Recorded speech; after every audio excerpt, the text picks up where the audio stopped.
Everyone, and thank you for braving the cold today. Not the day we maybe wanted for this, but appreciate everyone coming out. We wanted to get together, celebrate a great project. My name is Craig Smith. I am the Director of Operations for the Department of Transportation. Interim Secretary Joel Junt sends his regards and wishes he could be here today, but he was unable to attend due to a personal commitment. So I'll be handling the moderator responsibilities here this afternoon. The vision for the Veterans Parkway corridor began nearly 3 decades ago by the City of Sioux Falls, at that time known as the East Side Corridor. It later became known as Highway 100 when the DOT became involved in the planning, funding, and design of the corridor. The 17-mile-long corridor will stretch between Interstate 90, where it was connected just recently last month or a couple months ago, and connect to Interstate 29 at the T interchange. The corridor will reduce traffic congestion in the City of Sioux Falls, provide another option for freight traffic in Sioux Falls, as well as open development opportunities along the eastern and southern edges of the city. The first project along the north-south portion was completed in 2008. Since then, we've had 5 additional projects on Veterans Parkway from 57th Street to Interstate 90, which allowed us to open that segment to traffic last December. The total investment for these 6 projects was $121.7 million of city, state, and federal dollars. This milestone is definitely worthy of a celebration. The state relies heavily on the federal highway funds and the formula used to distribute those funds. South Dakota, we benefit from getting nearly $2 back for every dollar that we pay in federal gas tax. And without these formula funds, South Dakota would not be able to deliver the high-quality highway system that we have today. In addition to those formula funds, this project received a $21 million Infrastructure Rebuilding America grant. Our congressional delegation that's here today worked hard for this grant, but more importantly, they continue to work hard for South Dakota to receive that 2-to-1 benefit. This will be critical as the upcoming federal surface transportation reauthorization is negotiated and finalized hopefully later this year. In order to use our federal dollars, we need to match those with state dollars. The governor is a tremendous supporter of our highway system, and her support allows us to fully match these federal dollars with state funds. And not only is it the formula dollars, we traditionally get an August redistribution from other states that are unable to obligate their federal funds. South Dakota, being as efficient as we are, we traditionally get those annually and are able to obligate the funds. Normally, we are one of the first states to obligate fully our federal dollars. State dollars, this allows us to free up our state dollars for important activities such as plowing, snow, and other maintenance, and allow our federal dollars to focus on construction. Our state highway funding is sound in comparison to other states that saw a significant decrease in state revenues due to the pandemic. In South Dakota in fiscal year 2020, we saw a 4% increase in our state highway funds. South Dakota DOT wants to thank our congressional delegation and the governor for their strong support for our highways. Because we have adequate funding, we can deliver projects like Veterans Parkway, sustain our highway system, and make better lives through better transportation. Thank you. And with that, next on our agenda, I welcome Governor Nolan to say a few words. Well, thank you. I appreciate you all coming today to help with this celebration. It's incredibly important to the state of South Dakota and the city and the community of Sioux Falls to get this parkway completed and to celebrate the ribbon cutting today. It's especially special for me because when I was in Congress, obviously this project was undergoing, and we advocated and worked on behalf of some federal funding, and our congressional delegation continues to do that as well as it moves to completion and is finished, helping this community and the state continue to grow. Listen, we talk all the time in South Dakota about being open for business, about being welcoming to families and businesses who want to come here and be successful and grow and thrive. And this type of a project is incredibly important to that. And we're not just focused on making sure that we can move our products and commodities around. We want to do it efficiently. We also want to do it safely and make sure that we are focusing on projects that lower accident occurrences and are keeping people safe while they're doing business. And this parkway and this Veterans Parkway is incredibly important to seeing that happen each and every day in people's lives. So I appreciate our congressional delegation, the partnership, and the federal funds that came in to match up with state funds and also the community support and funding that came alongside of it, because that really is what makes something like this happen today. I don't think there's any other state that sees the kind of partnership that we are able to enjoy here in South Dakota between all different entities and working together to see progress like this. So thank you so much for being here, and with that I'll turn it over to Senator Thune to give a few words.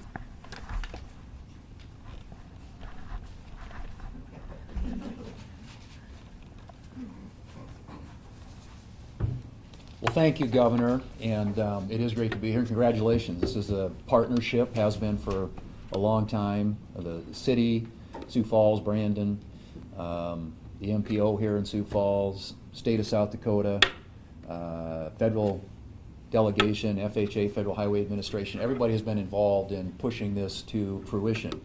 And it's always nice to see a project like this come together in an area of the state where it really is needed and where it's going to provide so many benefits.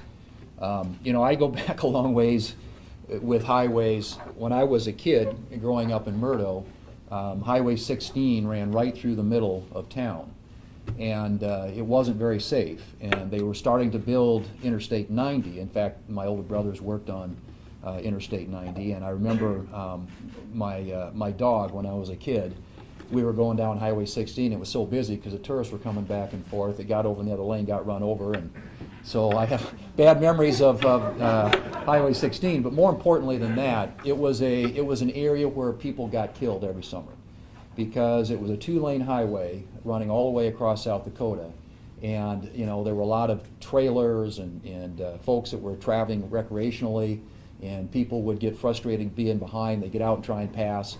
And they used to call that area between Vivian and Murdo Death Valley. And when the interstate came along, as annoying as it was for those of us who, when they were building it, to get to Rapid City, you would go interstate for a while, and then you'd have to angle north to Phillip and get on 34, or 14, I guess it is. And then you would head through Quinn and Cottonwood and get back on at Wall. And we did that for an awful long time, and you know, Rapid City was kind of our place of business and doctoring and everything else. So, but when the interstate was done, it brought a level of safety across the state that I think has been significant. Now, who knows how many lives have been saved as a result of the investment that was made in the interstate highway system. And that, frankly, went all the way back to the Eisenhower administration. It was a vision that he had to have an interstate highway system in this country. And our country has benefited in so many ways, not just save lives, but you look at the economic development that comes with transportation investment. My first job out of grad school at University of South Dakota was working at the DOT in Pierre, and before I went to Washington. And then I came back again and worked at the DOT with some of the people in this room as a state rail director, working on making sure that we could get freight access in the state. I mean, our economy, as we all know, agriculture is the #1 driver of our economy here. You've got to have, you got to be able to move the freight, and that means you've got to have a transportation system and infrastructure that is conducive to that. So I worked there, and then my first highway bill as a member of the House of Representatives was 1998, and at that time we were able to congressionally direct where some funds could get spent. And so the 4-lane highway from Vivian to Pierre, the 4-lane highway from Huron to Mitchell, and the 4-lane highway from Aberdeen to Interstate 29 were all projects that I was involved in funding in the 1998 highway bill as a member at that time of the Transportation and Infrastructure Committee in the House of Representatives. When I got elected to the Senate, we wrote a highway bill in 2005 right away. I got elected in January 2005. The highway bill was up, and so we worked very aggressively to get funding, secure funding. And as Craig pointed out, the most important part of the highway bill for South Dakota is protecting the formula. And we have fought through the years, congressional delegations, all of us have been involved with this, in ensuring that that federal participation in the match that we have stays intact, because there is always a fight between the big states, the more populated states, and the small states over formula funding. And South Dakota has been blessed over the years to be able to protect that share that we receive of federal dollars, and that's what's helped fund a lot of projects here in the state. But the 2005 highway bill, actually, believe it or not, was the first funding for this project. I put $1.5 million into that bill, and the first little piece of this got done shortly after that, and then it's been building out ever since. In the infra bill, the infra grant program came out of the 2015 highway bill, and I authored that program, and it was with an eye toward making sure that we have access, freight access, for industrial use here in South Dakota, and both current and future. And what Veterans Parkway represents is just that. It was really this kind of project that we had in mind when we got that program authorized. And there's another project that's going to be funded with the infra program next up. It's not started yet, but that's to rebuild the bridge out in Pierre, South Dakota. That's also infra funds. It's called Infrastructure Rebuilding America grant program. And of course, you have to advocate for that, which, as the governor pointed out, we all did with the Secretary of Transportation. And so I remember calling Secretary Chow. We all authored a letter to her just spelling out how important Veterans Parkway is, not just because of the access it provides for industrial use, but also it's a safety issue. It takes a lot of that traffic off of 229. It puts a grade separation in place where there's an at-grade crossing right now with the railroad, and it'll create a tremendous, I think, economic driver, commercial, retail in that area, 17-mile loop that goes from Interstate 90 up to Interstate 29. So it fits really neatly within all the parameters and requirements that we had in mind when we funded or we created the infra program. So I'm grateful we've gotten where we are. It's a great tribute again to all the people in this room who work so well as partners. As I think our delegation and the governor know, South Dakota, when it comes to advocating for this type of funding in Washington, D.C., we kind of have to punch above our weight because, you know, there are a lot of big delegations. Christy knows this, Dusty knows this, I knew it when I was in the House. And when you get to highway bills and you've got one person, and California has 54, and New York has 29, Texas has 31 or whatever it is, it's a heavy lift. And so our Senate delegation, our House delegation, State of South Dakota, DOT, Governor have always worked really well together, and even going back into the ancient past when Mike Rounds was governor. But it is a model, I think, of how things should work, and I think Sioux Falls and the region will benefit immensely from this on so many levels. And so thank you for everybody who made it possible. Congratulations. It's great to be here to be able to celebrate it with you. Thanks, Craig. And I'll kick it off to my colleague, Senator Rounds, Governor Rounds. He likes being called governor better. Most of these guys do. Thanks, John.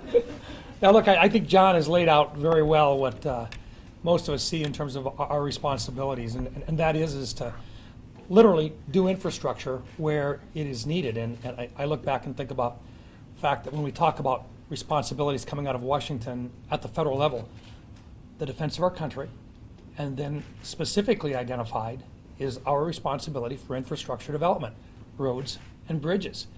And that's something that we take very, very seriously. This time around, the last 6 years, I've served on the Environment and Public Works Committee, and we're responsible for laying out that formula. And that's a critical part of the discussion that we have every single year, is making sure that that formula remains the same. And we've been successful in maintaining one that actually helps the rural parts of our country. I remember back working like Christy has with the Western Governors Association, and that's one of the primary items that Western governors have always got is making sure that the rural parts of our country have a fair shot at infrastructure development, and roads and bridges are a major part of that. I had to smile a little bit when John was talking about Highway 16. My dad was the first highway safety director. He was appointed by Joe Foss, and I remembered the discussions even when I was a kid about Highway 16 and about what it meant not to have appropriate infrastructure at that time. You're running into similar types of situations here in Sioux Falls where you've got a lot of people that are trying to get from one point to another at a critical time during the day. This is an outside loop, and it shows development within Sioux Falls.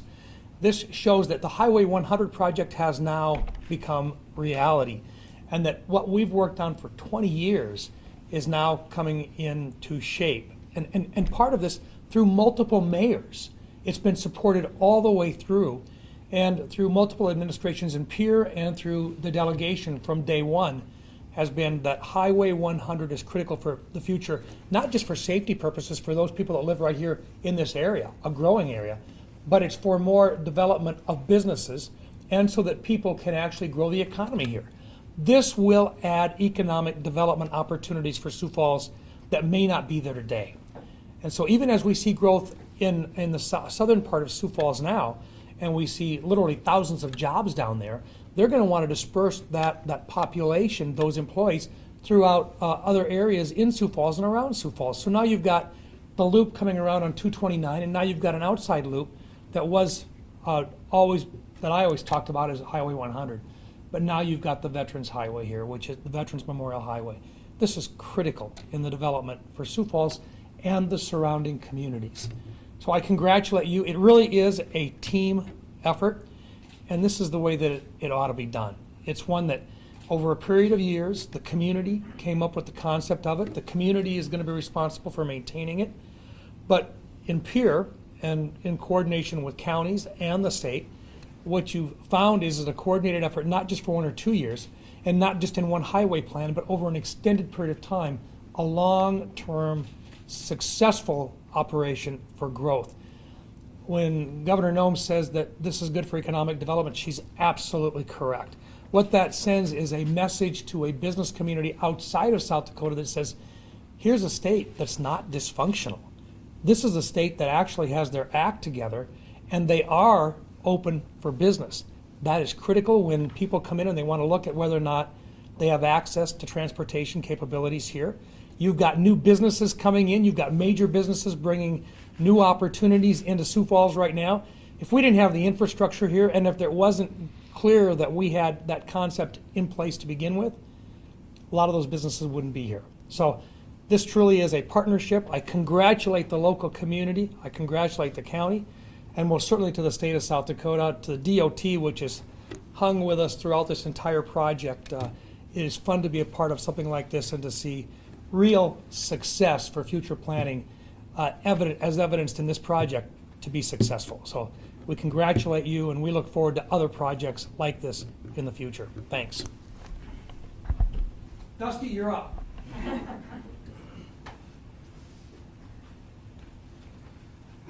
Well, a couple feel like I should start actually with the most important thing. Senator, I'm sorry about your dog. So I think two main points to share. You know, the first is that this project is, I mean, it really is going to unlock a tremendous amount of value. And almost every speaker has said that, but it is absolutely the truth. I remember about 10 years ago, Cotter came to Pierre. I was chief of staff to Governor Dugard, and he sat down and he outlined what would happen from a safety perspective, from a prosperity perspective, from an economic development perspective. He outlined that this kind of investment would unlock private sector dollars.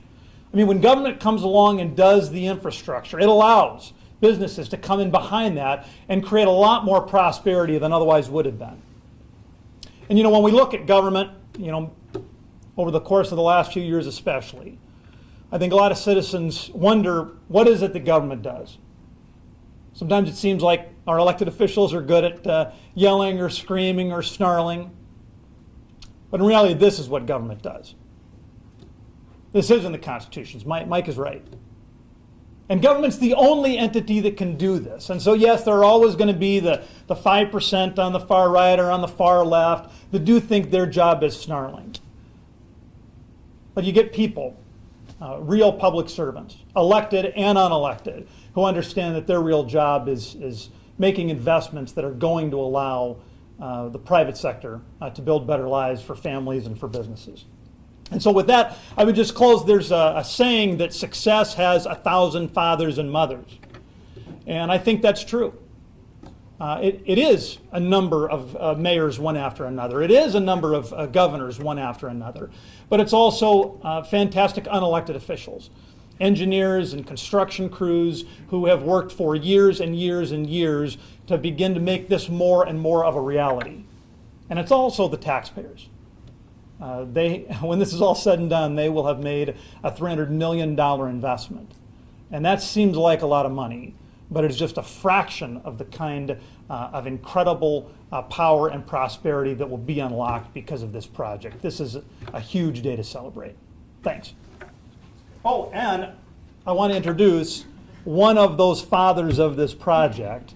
And I don't want to make it sound like the rest of us have been a little deadbeat, but none of us parents have done as much as Mark Cotter has for this project. Ladies and gentlemen, Mark Cotter.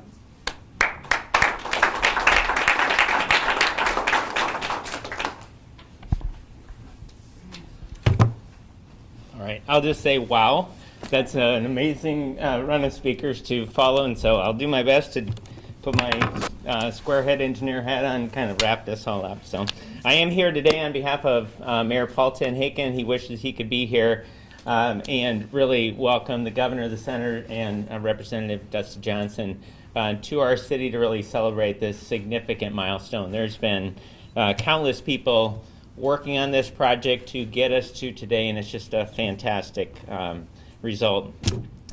Craig had mentioned that planning on this corridor started in the 1990s, and I think it just reminds us that when you take the long view on a public infrastructure project and take the time to do the environmental assessments, find the appropriate alignment, and then ultimately work with our state and our senators and our representatives to find that right funding package and phasing approach that we can actually get this done and do it the right way.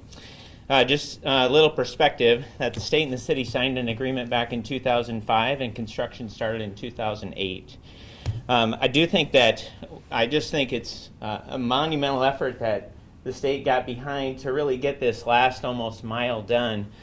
And so just to give you some perspective, this was the largest transportation investment that the state has actually funded to date.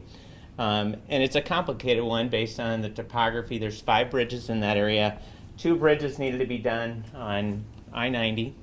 And then there is a Burlington Northern Rail line that was encompassed with a bridge that went also over a large floodplain and the Big Sur River.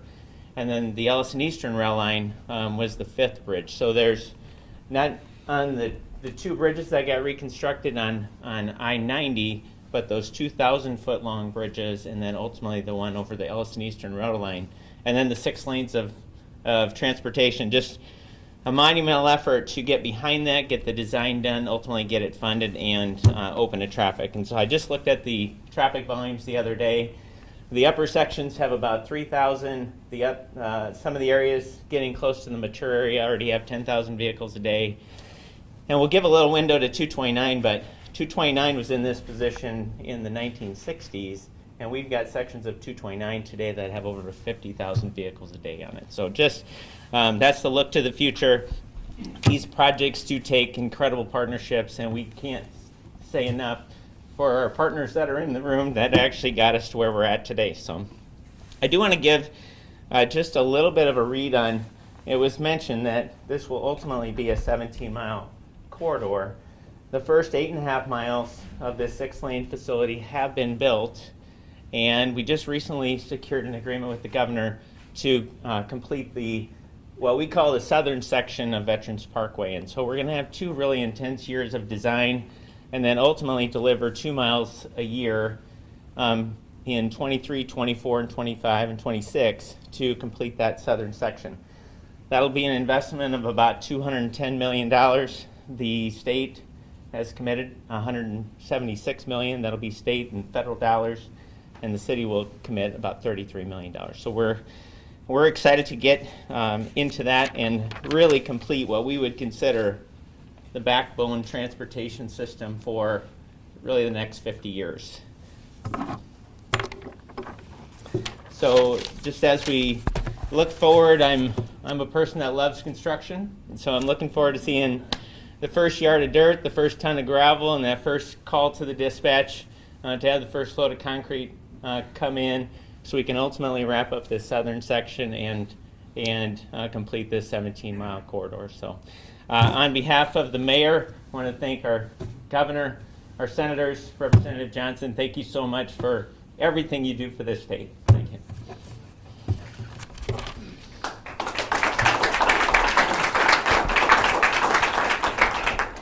Thank you. I'll just say from my own perspective and just hearing some of the discussion outside of the room, just truly appreciate the role, both the support of the highways. These folks have played not only in their current positions, but in their previous positions in the state and in Washington. I think a lot of us aren't like Senator Thune. We didn't grow up without an interstate system and don't necessarily appreciate what it really takes to maintain our highway system, not only in South Dakota, but in the country. It truly is amazing. So we appreciate all the support and any future support. We definitely appreciate that, so thank you.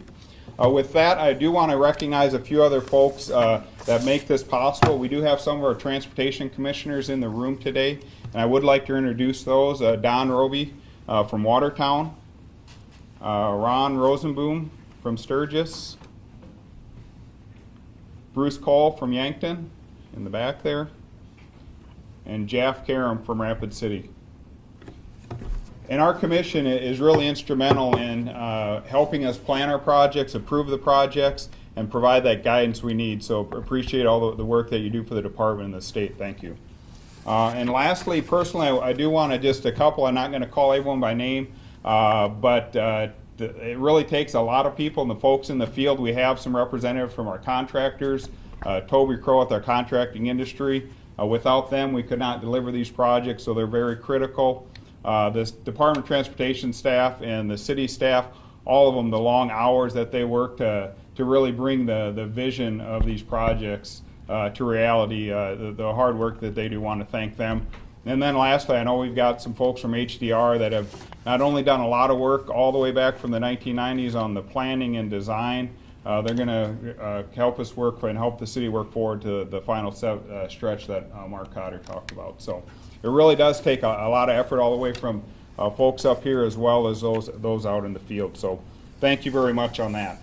So with that, to kind of wrap things up, we were planning to do a outdoor ribbon cutting today, a ceremonial. Obviously, the weather didn't cooperate, so we're going to do some of that here. But maybe before we get to that, we would maybe, if there's any questions specifically about the projects, or if some of the media prefer, we will be around. I know Mark and I can be available for some one-on-ones after we finish up here. So.